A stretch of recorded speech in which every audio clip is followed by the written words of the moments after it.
তোমরা যারা এবছর নার্সিং ভর্তি পরীক্ষায় অংশগ্রহণ করবা, অংশগ্রহণ করার পূর্বে তোমাদের যে বিষয়টা সব থেকে বেশি জানা জরুরি সেইটা নিয়ে আজকে আমাদের এই ভিডিও, অর্থাৎ নার্সিং ভর্তি পরীক্ষার পূর্ণাঙ্গ গাইডলাইন রোডম্যাপ নিয়ে আজকের এই ভিডিওটি।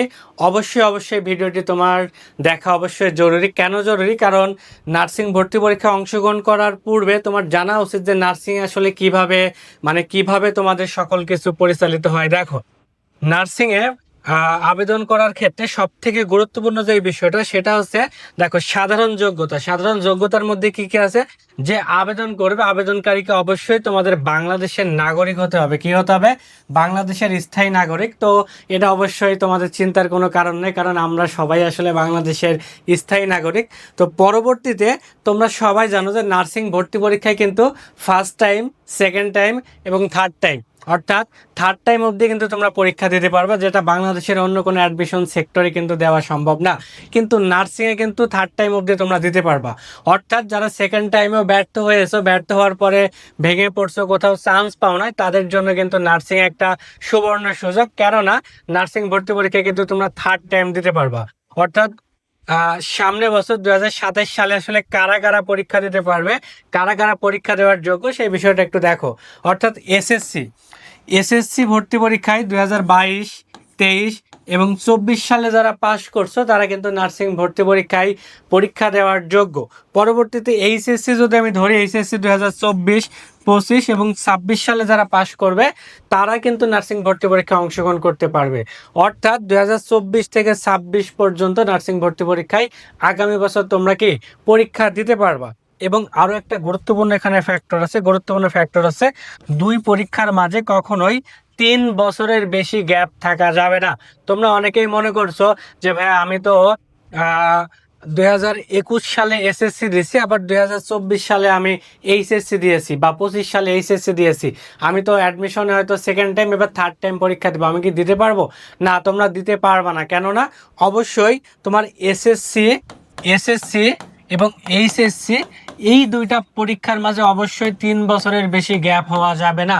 3 বছর পর্যন্ত সর্বোচ্চ দেওয়া যাবে, এর বেশি গ্যাপ হওয়া যাবে না। পরবর্তীতে যদি আমরা আরো কিছু দেখি, যে যারা বিএসসি নার্সিংয়ে ভর্তি পরীক্ষা দেবা, তোমরা জানো যে বিএসসি নার্সিংয়ে শুধুমাত্র কিন্তু যারা সায়েন্স থেকে এইচএসসি দেবা তারাই কিন্তু পরীক্ষা দিতে পারবে। এখানে আর্টস বা কমার্সের কেউ কিন্তু বিএসসিতে পরীক্ষা দিতে পারবে না। এখন বিএসসিতে পরীক্ষা দেওয়ার কিছু ন্যূনতম তোমার ক্রাইটেরিয়া আছে, সেগুলো তোমার অবশ্যই ফিল আপ করা লাগবে। দেখো, তোমার এসএসসি এবং এইচএসসি মিলায় অবশ্যই 6.50 জিপিএ থাকা লাগবে। 6.50। এখন কথা হচ্ছে ভাইয়া, যে আমি এসএসসিতে পেয়েছি 2.50 আর এইচএসসিতে পেয়েছি 4 পয়েন্ট, তার মানে আমার তো দুইটা মিলে 6.50 হয়েছে, তাহলে কি আমি পরীক্ষা দিতে পারবো? উত্তর হচ্ছে না। কেন পারবা না? কারণ এই যে লেখা আছে যে 6.50 তোমার দুইটা মিলে হলেও কোনো পরীক্ষায় 3.00, অর্থাৎ 3 পয়েন্টের নিচে তুমি হতে পারবা না। 3 পয়েন্টের নিচে যদি কোনো জিপিএ কারোর থাকে তাহলে সে কিন্তু পরীক্ষায় অংশগ্রহণ করতে পারবে না। অর্থাৎ এসএসসি এবং এইচএসসি উভয় পরীক্ষাতে ন্যূনতম তোমাকে 3 পয়েন্ট পেতে হবে এবং টোটাল 6.50। এবং তোমাকে অবশ্যই বিএসসিতে পরীক্ষা দিতে হলে তোমার বিভাগ হওয়া লাগবে সায়েন্স, অর্থাৎ বিজ্ঞান বিভাগ, এবং জীববিজ্ঞানে ন্যূনতম 2.50 তোমার থাকাই লাগবে যারা বিএসসিতে পরীক্ষা দিতে চাও। এবং বিএসসিতে পরীক্ষা যারা দিতে চাও, এখানে ছেলে এবং মেয়ে উভয়ই কিন্তু তোমরা পরীক্ষা দিতে পারবা, চিন্তার কোনো কারণ নেই।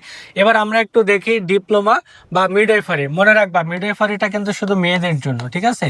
মিডওয়াইফারিটা শুধু মেয়েদের জন্য। এখন ডিপ্লোমা এবং মিডওয়াইফারির কিছু ক্রাইটেরিয়া দেখি, যে তোমরা সায়েন্স হও, আর্টস হও বা কমার্স হও, যে কোনো বিভাগের শিক্ষার্থী তোমরা হও না কেন, তোমরা কিন্তু এই ডিপ্লোমা এবং মিডওয়াইফারি উভয় জায়গায় তোমরা পরীক্ষা দিতে পারবা। মিডওয়াইফারিতে শুধু মেয়ে ছেলেরা পরীক্ষা দিতে পারবে না। এখানে ক্রাইটেরিয়া দেখো, এসএসসি এবং এইচএসসি মিলায় তোমার ন্যূনতম 6 থাকা লাগবে, জিপিএ 6 পয়েন্ট থাকা লাগবে, এবং কোনো পরীক্ষায় 2.50 নিচে থাকা যাবে না। অর্থাৎ ন্যূনতম এসএসসি এবং এইচএসসিতে 2.50 তোমার থাকাই লাগবে। অর্থাৎ তোমরা একটা জিনিস খেয়াল করছো, বিএসসিতে 6.50 এবং ন্যূনতম এসএসসির সর্বনিম্ন জিপিএ থাকা লাগবে 3। আর যারা ডিপ্লোমা বা মিডওয়াইফারিতে পরীক্ষা দেবা তাদের ক্ষেত্রে দেখছো যে 6 থাকা লাগবে দুইটা মিলে, এবং ন্যূনতম 2.50 অবশ্যই থাকা লাগবে। এবং এখানে যে কোনো বিভাগের পরীক্ষার্থীরাই তোমরা পরীক্ষা দিতে পারবা। এখন ভর্তি পরীক্ষার পদ্ধতিটা আসলে কেমন? যে নার্সিং যে ভর্তি পরীক্ষাটা হবে, এই ভর্তি পরীক্ষায় আসলে কিভাবে তোমার ভর্তি পরীক্ষাটা অনুষ্ঠিত হবে, এটা কি এমসিকিউ হবে নাকি লিখিত হবে, যারা জানো না সবার জন্য আসলে আমরা বলে রাখি যে এটা সম্পূর্ণ তোমার এমসিকিউ পদ্ধতিতে তোমাদের পরীক্ষাটা হবে। ঠিক আছে, এমসিকিউ পদ্ধতিতে।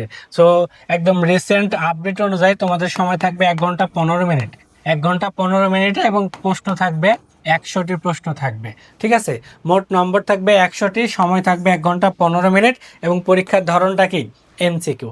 এখন তোমার মাথায় একটা প্রশ্ন হতে পারে যে যারা জানো না তাদের মাথায় একটা প্রশ্ন যাবে, 100 নম্বর যে হবে, আমরা নার্সিংয়ের প্রস্তুতি নিতে চাচ্ছি, এই 100 নম্বরের মধ্যে কোন কোন সাবজেক্ট থেকে আসলে কতগুলো মার্কস আছে সেটা আমরা একটু দেখব।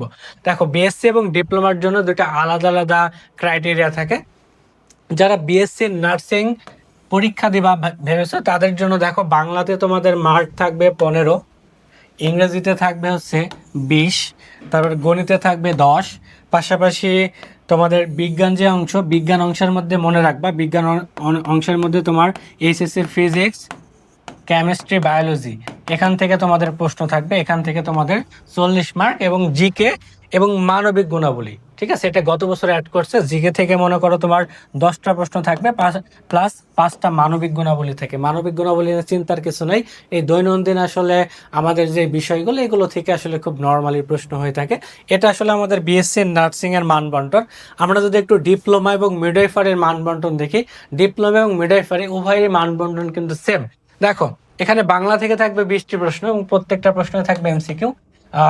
তারপরে ইংরেজি থেকে থাকবে 20 মার্ক, সাধারণ গণিত থেকে থাকবে 10 মার্ক, বিএসসি তো সাধারণ গণিত থেকে থাকবে তোমার 10 মার্ক। ঠিক আছে, দেখো, তারপরে সাধারণ বিজ্ঞান থেকে থাকবে 30 মার্ক।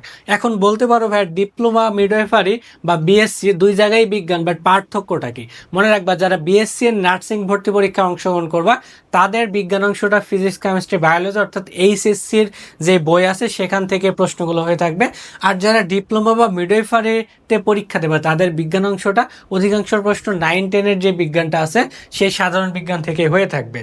এখন দেখো, এখানে সাধারণ জ্ঞান এবং মানবিক গুণাবলী থেকে 20 মার্ক থাকবে, অর্থাৎ সাধারণ জ্ঞানে তোমাদের 15 মার্ক আসবে, পাশাপাশি 5 মার্ক থাকবে হচ্ছে মানবিক গুণাবলী। এখন তোমাদের প্রশ্ন যে ভাই বাংলায় কেমন প্রশ্ন হয়ে থাকে, বা তোমার ইংরেজিতে কেমন প্রশ্ন হয়ে থাকে, গণিতে কেমন প্রশ্ন হয়ে থাকে। গণিতে মনে রাখবা 9-10-এর যে গণিত আছে, 9-10-এর অর্থাৎ যে গণিত আছে, বীজগণিত বা পাটিগণিত বা জ্যামিতি, এগুলো থেকে তোমার নর্মালি প্রশ্ন হয়ে থাকবে। একইভাবে বাংলায় বাংলা প্রথম পত্র, বাংলা দ্বিতীয় পত্র, বিরোচন অংশ থেকে প্রশ্ন হয়ে থাকবে। ইংরেজিতে ইংরেজি গ্রামার, ভোকাবুলারি থেকে প্রশ্ন হয়ে থাকবে। ঠিক আছে, তারপরে বিজ্ঞান অংশ তো বললাম, সাধারণ জ্ঞান অধিকাংশ দেখা যাচ্ছে বাংলাদেশ পাঠ থেকে হয়ে থাকবে, সাম্প্রতিক থাকবে, পাশাপাশি ইন্টারন্যাশনাল কিছু প্রশ্ন হয়ে থাকবে। এখন আমরা পরবর্তীতে একটু দেখি, পরবর্তী জিপিএ নম্বর। যে তোমার মাথায় প্রশ্ন যাবে 100 নম্বরের কি পরীক্ষা হবে? না, তোমাদের পরীক্ষা হবে টোটাল 150 নম্বরের। 150 নম্বরের টোটাল পরীক্ষা হবে, এর মধ্যে 100 নম্বর থাকবে হচ্ছে তোমার যে ভর্তি পরীক্ষা হচ্ছে, যেটা অলরেডি আমি দেখিয়েছি, 100 নম্বর থাকবে। পাশাপাশি 50 মার্ক থাকবে তোমার জিপিএর উপর, অর্থাৎ এসএসসি এবং এইচএসসি জিপিএ নম্বরের ভিত্তিতে তোমার এখানে 50 মার্ক থাকবে। এটা কিভাবে থাকবে? এসএসসির যে তোমার জিপিএ তার সাথে 5 গুণন করবা, এবং এইচএসসিতে যে জিপিএ আছে তার সাথে 5 গুণন করবা। অর্থাৎ মনে করো কারোর এসএসসিতে জিপিএ 5, সে 5 25, আবার এইচএসসিতেও যদি জিপিএ 5 থাকে 5 25, তার মানে টোটাল সে 50, এখানে 50 পেয়ে গেছে। সো এখন ভর্তি পরীক্ষায় অংশগ্রহণ করে যদি সে একটু ভালো মার্ক তুলতে পারে তাহলে খুব ইজিলি সে নার্সিংয়ে একটা সরকারি কলেজে চান্স পেয়ে যাবে আশা করি। দেখো, পরবর্তীতে যে ভাইয়া মেধা তালিকা কিভাবে নির্বাচন করা হবে, এটা নিয়ে অনেকের একটা প্রশ্ন থেকে থাকে। দেখো, মেধা তালিকা কি, তোমাদের ন্যূনতম পাস মার্ক কিন্তু 40, অর্থাৎ অনেক শিক্ষার্থী আছে যারা সরকারিতে চান্স পায় না, পরবর্তীতে বেসরকারিতে আসলে ভর্তি হয়ে যায়। তাদেরকেও বলি যে তোমরা বেসরকারিতে ভর্তি হলেও তোমার ন্যূনতম 40 পাওয়া লাগবে, অর্থাৎ তোমাকে পাস করা লাগবে। তুমি পাস না করলে কিন্তু বেসরকারিতেও কোনো জায়গায় অ্যাপ্লাই করতে পারবে না। তার মানে ন্যূনতম তোমার 40 পেতে হবে। এখন অনেকে বলে ভাই কাট মার্ক কত বা কত পেলে চান্স পাবো, এটা আসলে ভ্যারি করে এক এক বছরের প্রশ্নের উপরে।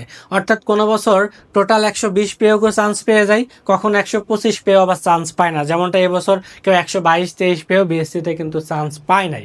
ঠিক আছে, অর্থাৎ যে মনে করো ওভারঅল তুমি মনে রাখতে পারো যে 25 তোমার টার্গেট রাখলে তুমি ন্যূনতম একটা বা দেখা যাচ্ছে যে একটা নার্সিং কলেজে তোমার চান্স হয়ে যাবে আশা করা যায়।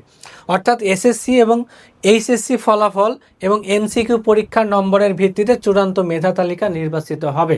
যতগুলো সিট আছে সেই সিট আসলে নম্বরের ভিত্তিতে সেখানে তোমাদের সিটগুলো যাচাই করা হবে। ঠিক আছে, আশা করি পরবর্তীতে দেখো কোর্সের মেয়াদ যদি বলো যে ভাই আমাদের বিএসসি নার্সিং যদি আমি ভর্তি পরীক্ষা দিই আমার কত বছর লাগবে, ডিপ্লোমায় কত বছর লাগবে বা মিডওয়াইফারিতে কত বছর লাগবে।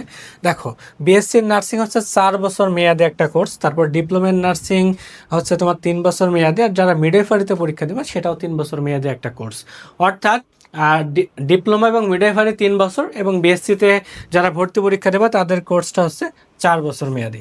আশা করি নার্সিং সম্পর্কে যে খুঁটিনাটি তথ্য যেটা জানা জরুরি ভর্তি পরীক্ষায় বসার আগে, যে তথ্যগুলো তোমার জানা জরুরি, যে কোন সাবজেক্ট থেকে কতগুলো মার্কস আছে, কোন সাবজেক্টের কি কি ক্রাইটেরিয়া আছে, বা জিপিএ কত থাকা লাগবে, বা ইটিসি এই যে বিষয়গুলো তোমাদের জানা জরুরি। আশা করি আজকের এই ভিডিওর মধ্য দিয়ে এই খুঁটিনাটি তথ্যগুলো তোমার জানা হয়ে গেছে।